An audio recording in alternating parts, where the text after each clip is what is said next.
Welcome back to this series on Neville Goddard's The Power of Awareness. In each episode, we explore a chapter of the book and finish with a guided meditation to help you experience the teaching directly. In Chapter 2, titled Consciousness, Neville tells us something profound. Consciousness is the only reality. Everything you see, everything you experience, is a reflection of your inner state. Your world is not separate from you. It is one with your consciousness. Today's meditation will guide you to connect with this truth, that by shifting your inner concept of yourself, you shift the entire world you live in.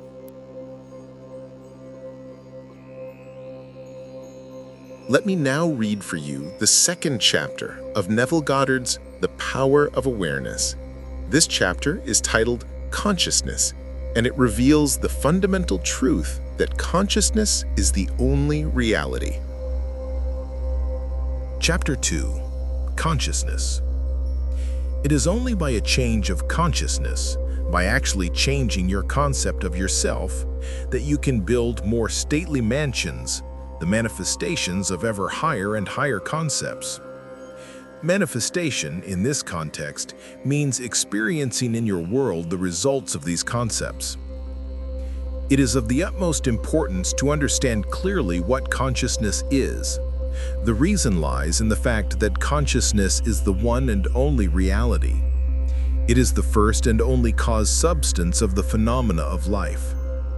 Nothing exists for man except by virtue of the consciousness he has of it. This is why you must turn to consciousness, for it is the only foundation on which the phenomena of life can be explained. If we accept the idea of a first cause, it would follow that the evolution of that cause could never bring forth anything that was not contained within it. In other words, if the first cause substance is light, all of its evolutions, fruits, and manifestations would remain light.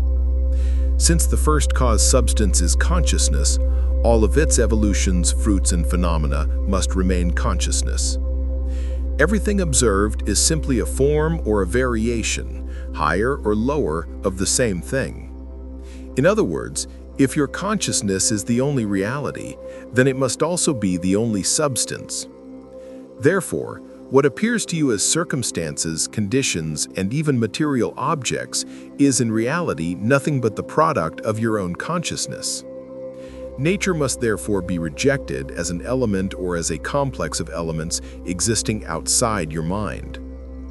You and your environment cannot be regarded as separate.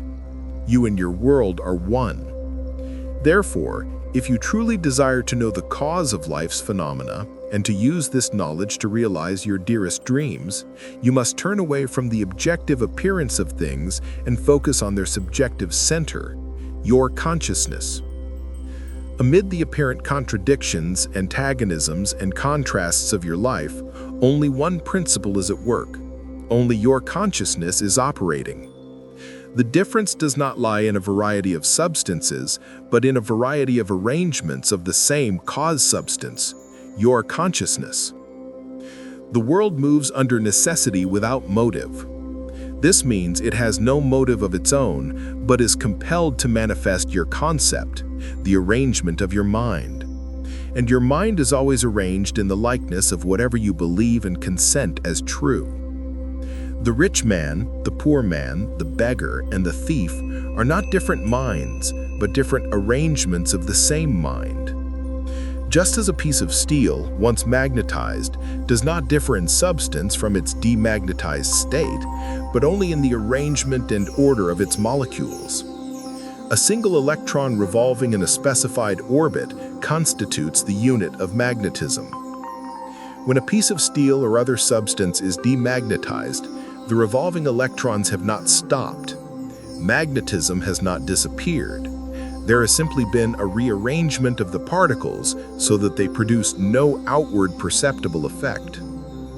When the particles are randomly mixed in all directions, the substance is said to be demagnetized.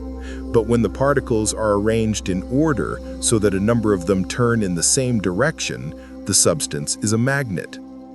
Magnetism is not generated, it is displayed. Health, wealth, beauty, and genius are not created. They are only manifested by the arrangement of your mind, that is, by your concept of yourself. And your concept of yourself is everything you accept and consent to recognize as true. What you consent to can be discovered only by non-critical observation of your reactions to life. Your reactions reveal where you live psychologically, and where you dwell psychologically determines how you live here in the visible outer world. The importance of this truth in your daily life should be immediately apparent. The fundamental nature of the first cause is consciousness. Therefore, the ultimate substance of all things is consciousness.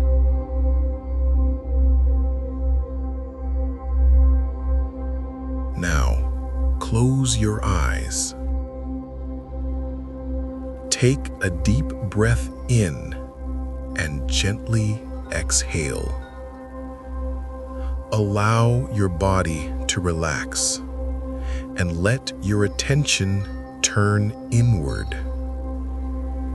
Bring to mind the simple awareness, I am conscious. Notice how everything you know, everything you experience, appears within this awareness. The sounds you hear, the sensations in your body, the thoughts passing through your mind. All of these are movements within the field of your consciousness. Say inwardly with clarity, consciousness is the only reality. Feel these words as more than a phrase. Let them awaken a sense of unity, that you and your world are not separate. Visualize now your life as a mirror. What you assume about yourself, what you believe to be true, is reflected back in that mirror. If you assume I am strong, the world reflects strength. If you assume I am safe, the world mirrors safety. Take a moment to choose one truth you want to experience. Whisper it inwardly. I am. And complete it with the quality you wish to live. See this truth ripple outward, reshaping the mirror of your world. Hold it gently, with trust, as though it is already real. Rest now in silence for a few breaths, feeling yourself one with this infinite field of consciousness.